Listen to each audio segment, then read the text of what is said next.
শিক্ষার্থীরা, আশা করি তোমরা অনেক ভালো আছো।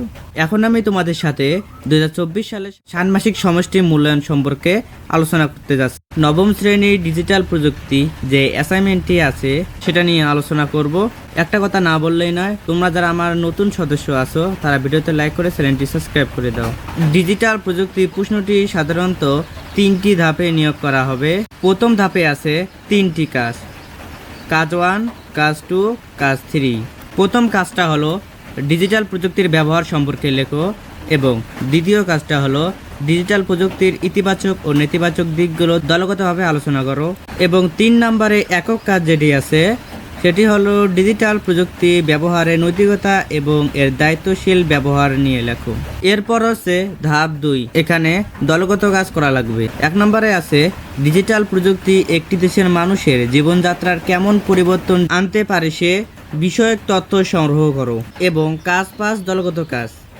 এখানে বলেছে পূর্বের কাজে তথ্যের ভিত্তিতে প্রেজেন্টেশন তৈরি করো। এখানে আমাদের প্রেজেন্টেশন তৈরি করতে হবে।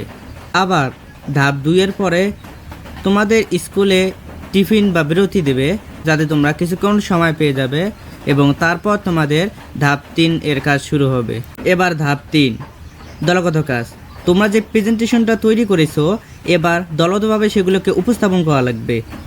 শ্রেণী শিক্ষক তোমাদের কাছে এই উপস্থাপনগুলো দলের মধ্যে যে কোনো একজনকে বেছে নেবে প্রেজেন্টেশনটি উপস্থাপন করার জন্য। আর কাজ 8, এটাও দলগত কাজ। প্রত্যেক নিজ কাজটি সম্পন্ন করতে গিয়ে নতুন যা শিখেছো বা জানতে পেরেছো সেই ব্যাপারে একটি প্রতিবেদন তৈরি করো।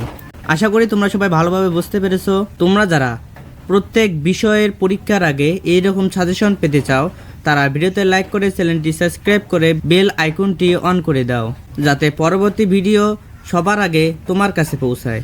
সবাই ভালো থাকো, সুস্থ থাকো। আল্লাহ হাফেজ।